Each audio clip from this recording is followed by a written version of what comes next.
행복해지고 싶다. 우리는 매일 그렇게 생각합니다. 좋은 일자리를 얻고 싶고, 좋은 사람을 만나고 싶고, 좀 더 편안하고 여유로운 삶을 살고 싶다고 말이죠. 그런데 이상하죠. 행복을 향해 노력할수록 왜 더 지치고 더 허무해지고 더 불행해질까요? 모든 조건이 갖춰졌다고 느껴도 그 행복은 잠시뿐이고 곧 다른 불안이 다시 고개를 듭니다. 행복해지고 싶었을 뿐인데 왜 이렇게 괴로운 걸까? 이 질문은 단순한 개인의 문제가 아닙니다. 우리가 살아가는 이 시대 전체의 고민이기도 하죠. 더 잘 살고 싶은 욕망, 더 많이 가지고 싶은 욕심, 더 나은 미래를 위한 끊임없는 경쟁. 그런데 이 모든 욕망이 오히려 우리를 불행하게 만드는 건 아닐까요? 오늘은 행복해지고 싶은데 왜 자꾸 불행해질까? 라는 질문을 통해 19세기 독일 철학자 아르투어 쇼펜하우어의 철학을 따라가 봅니다. 그는 말했습니다. 인간은 본질적으로 불행하다. 왜냐하면 인간은 끊임없이 원하기 때문이다. 욕망이 있는 한 우리는 결코 평화로울 수 없다는 불편한 진실. 하지만 아이러니하게도 그것이 진짜 행복으로 가는 문일지도 모릅니다. 이제 쇼펜하우어의 깊고 날카로운 사유 속으로 함께 들어가 보시죠. 그의 철학은 우리의 삶을 불편하게 하지만 그 불편함 속에 새로운 해방의 길이 있습니다. 아르투어 쇼펜하우어는 1788년 독일에서 태어난 철학자입니다. 그는 비관주의 철학의 대표자로 알려져 있죠.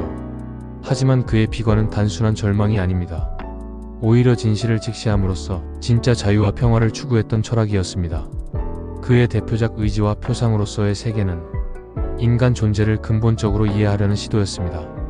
쇼펜하우어는 말합니다. 우리를 움직이는 모든 것은 의지다. 여기서 말하는 의지일은 단순한 결단력이 아닙니다. 모든 생명체, 인간 내면 깊숙한 곳에서 끊임없이 무언가를 갈망하는 본능 같은 것입니다. 먹고 싶고 사랑받고 싶고 인정받고 싶고 성공하고 싶고 안심하고 싶고 이 모든 욕망의 뿌리에는 의지가 있습니다. 그리고 문제는 이 의지가 절대 만족하지 않는다는 것입니다. 무언가를 얻는 순간 우리는 금방 또 다른 것을 원하죠. 배가 고파서 밥을 먹으면 이젠 맛있는 디저트를 원하고 디저트를 먹고 나면 몸매가 걱정되고 그걸 관리하면 외모에 신경 쓰이고 이 끝없는 의지의 흐름 속에서 우리는 결코 만족하지 못하는 존재가 됩니다. 쇼펜하우어는 인간의 삶을 이렇게 비유합니다. 인생은 진자와 같다. 고통과 지루함 사이를 계속해서 오가는 존재. 무언가를 갈망할 땐 괴롭고 그걸 얻고 나면 곧 지루해집니다. 그리고 또다시 새로운 갈망이 시작되죠. 이런 구조 속에서 우리는 진정한 행복에 닿을 수 없다고 그는 말합니다. 왜냐하면 우리가 추구하는 행복이란 결국 새로운 욕망의 씨앗에 불과하기 때문입니다. 욕망의 충족은 곧 다음 고통의 시작이다. 이 말이 불편하지만 너무나도 현실적으로 다가오지 않나요? 다행인 건 쇼펜하우어는 여기서 멈추지 않았습니다. 그는 이 구조를 넘어서기 위한 해법도 함께 제시합니다. 그가 말한 진짜 자유와 행복의 가능성은 현대를 살아가는 우리에게도 충분히 적용될 수 있는 이야기입니다. 그럼 이 철학이 우리 일상에서는 어떻게 나타나고 있을까요? 구체적인 일상 속 사례를 통해 쇼펜하우어의 이론이 어떻게 현실로 체험되는지를 살펴보겠습니다. 이제 쇼펜하우어의 철학을 우리 삶에 어떻게 대입해 볼 수 있을까요? 한번 이런 장면을 떠올려 봅시다. 어떤 사람은 연봉 5천만 원만 벌면 행복할 거야 라고 생각합니다. 그 목표를 향해 열심히 달리고 마침내 그 연봉에 도달하죠. 그런데 잠깐의 기쁨이 지나가면 곧 마음속엔 새로운 생각이 들어옵니다. 이제는 억대 연봉 정도는 돼야 하지 않을까? 그리고 또 달립니다. 더 높은 자리를 원하고 더 넓은 집, 더 좋은 차, 더 예쁜 연인, 더 많은 팔로워, 더 많은 좋아요. 행복을 쫓을수록 불행이 더 빠르게 따라옵니다. 왜일까요? 바로 우리가 의지의 노예가 되어 있기 때문입니다. 우리는 자신이 선택하고 있다고 믿지만 실은 내면 깊은 곳에서 끝없이 올라오는 원함에 조종당하고 있는 거죠. 이건 단지 돈이나 성공에만 해당하는 게 아닙니다. 사랑에서도 마찬가지입니다. 처음엔 단순히 누군가와 함께 있고 싶은 마음이었습니다. 하지만 시간이 지나면 그 사람이 나에게 얼마나 헌신하는지, 나를 얼마나 더 사랑해주는지 확인하고 싶어지죠. 왜 메시지를 바로 안 읽지? 왜 내가 먼저 연락해야 하지? 왜 요즘은 예전 같지 않지? 사랑은 의심으로 바뀌고 기대는 불만이 되며 처음의 소중함은 사라집니다. 욕망은 처음엔 우리를 움직이는 원동력이 되지만 곧 우리를 지치게 하는 고리로 바뀌어버립니다. 이쯤 되면 생각하게 됩니다. 그럼 욕망이 나쁜 건가요?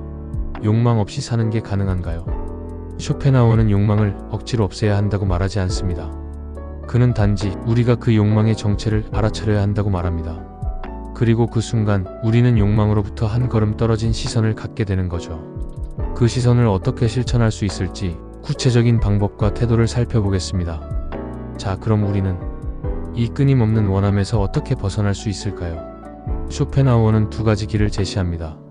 첫째는 미학적 관조, 둘째는 금욕적 삶입니다. 먼저 미학적 관조란 욕망 없이 세상을 그 자체로 바라보는 태도입니다. 예를 들어볼까요? 우리가 바쁜 출근길에 아무 의미 없이 지나치는 풍경이 있습니다. 하지만 어느 날 문득 노을이 지는 하늘을, 나무 사이로 스며드는 빛을, 버스 안에서 졸고 있는 아이의 표정을 아무 욕심 없이 그냥 바라보는 순간이 찾아옵니다. 그 순간 우리는 무언가를 가지려 하지 않고 세상을 잠시 멈춘 듯이 느끼는 사람이 됩니다. 바로 그 찰나가 쇼펜하우어가 말한 고통 없는 평화, 즉 진짜 행복에 가까운 순간이죠. 그리고 두 번째, 금욕적 삶. 이건 단순히 고행을 말하는 것이 아닙니다. 자신의 욕망을 거리를 두고 바라보는 훈련입니다. 예를 들면 이런 식입니다.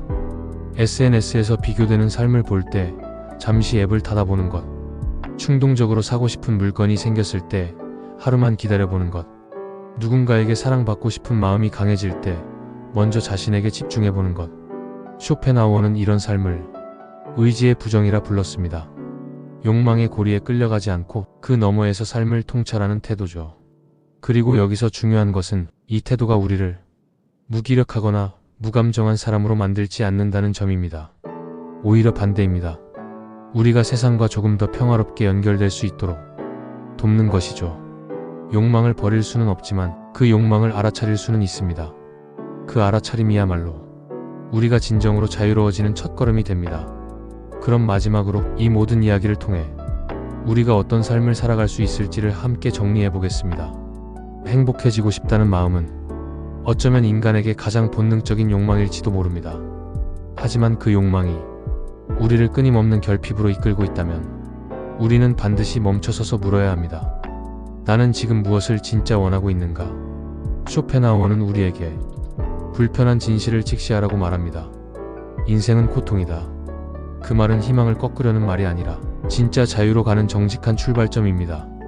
욕망의 고리 속에서 우리는 살아갑니다. 그것이 인간의 조건입니다. 하지만 그 고리를 조금이라도 느슨하게 푸는 순간 우리는 거기서 진짜 평화와 행복을 맛볼 수 있습니다. 그래서 쇼펜하우어의 철학은 단지 비관적인 철학이 아닙니다. 그는 절망을 통과해 마침내 우리에게 고요하고 단단한 삶을 제안하는 사람입니다. 지금 이 영상을 보고 있는 여러분, 한번 스스로에게 조용히 물어보세요. 나는 지금 무엇을 원하고 있는가? 그리고 그 원함이 진짜 내 마음에서 비롯된 것인지 아니면 세상의 소음 속에서 흘러들어온 것인지, 이 질문이 당신의 삶의 작지만 깊은 쉼표가 되기를 바랍니다. 우리가 흔히 말하는 자유는 어떤 모습일까요? 누군가는 시간의 자유를, 누군가는 경제적 자유를, 또 누군가는 관계의 자유를 말합니다. 하지만 쇼펜하우어가 말한 자유는 그보다 훨씬 깊고 내면적인 자유입니다. 욕망에 끌려다니지 않는 자유. 즉, 무엇을 가져야 행복할까? 라는 질문 대신 내가 지금 있는 이 순간 충분히 존재하고 있는가? 를 묻는 자유입니다. 이건 어떤 방식의 삶일까요? 예를 들어보겠습니다. 누군가가 여행을 떠났다고 가정합시다. 대부분은 멋진 사진을 찍고 SNS에 올리고 좋아요 숫자를 확인하면서 그 여행의 의미를 인정받는 감정으로 확인하죠. 그런데 누군가는 같은 장소에 서서 카메라도 꺼내지 않은 채 그저 풍경을 바라봅니다. 바람의 온도, 파도 소리, 사람들의 말소리를 느끼며 그 자리에 존재하고 있는 거죠. 전자의 여행이 욕망의 경험이라면 후자의 여행은 관조의 경험입니다. 그리고 그 관조 속에서 나 자신과 연결된 진짜 자유가 피어납니다. 이 자유는 단순한 무소유가 아닙니다. 가진 것을 버리는 것이 아니라 가진 것에 붙잡히지 않는 것입니다. 가난하더라도 마음이 평온할 수 있고, 바쁠지라도 중심을 지킬 수 있고, 실패하더라도 자기를 사랑할 수 있는 삶. 이것이 쇼펜하우어가 말한 의지로부터 자유로워진 인간의 삶입니다. 이 철학이 현실에서는 너무 어렵다고 느껴질 수 있습니다. 하지만 아주 작고 사소한 실천부터 가능합니다. 아침에 눈을 뜨고 휴대폰 대신 하늘을 먼저 보는 일. 누군가의 성공 소식에 초조해지기보다 지금 내가 할 수 있는 작은 일에 집중하는 일. 무엇을 더 갖기 위해 애쓰기보다 지금 가진 것들을 곱씹어보는 일. 이런 작은 실천 하나하나가 우리를 욕망의 소용돌이에서 살짝 밀어냅니다. 그리고 그 한 걸음이 우리 삶의 깊이를 바꾸어 놓을 수 있습니다. 행복이란 무언가를 얻는 것에 있지 않을지도 모릅니다. 쇼펜하우어는 그 진실을 자신의 철학과 삶으로 보여주었습니다. 그는 부와 명예를 좇지 않았고 세상의 인정을 원하지 않았으며 고독 속에서 사유했고 삶의 본질에 가까이 다가가고자 했습니다. 그 철학이 지금 당신에게도 가다올 수 있다면 그것만으로도 이 대화는 충분한 가치가 있을 것입니다. 지금 당신이 바라보는 세상은 당신 안의 마음 상태가 투영된 것일지도 모릅니다. 욕망으로 물든 세상은 늘 결핍으로 보이지만 마음을 잠시 멈추고 바라보면 이미 당신은 있는 그대로 충분한 존재입니다. 나는 부족한가? 가 아니라 나는 지금 충분히 존재하고 있는가? 이 질문을 당신의 삶에 가져가 보세요. 당신만의 방식으로 당신만의 삶을 살아가기를 진심으로 바랍니다. 당신은 지금 무엇을 간절히 원하고 있나요? 그리고 그 욕망은 정말 당신의 것인가요? 지금 댓글로 여러분의 이야기를 들려주세요. 우리는 함께 생각하고 함께 성장하는 사람들입니다. 감사합니다.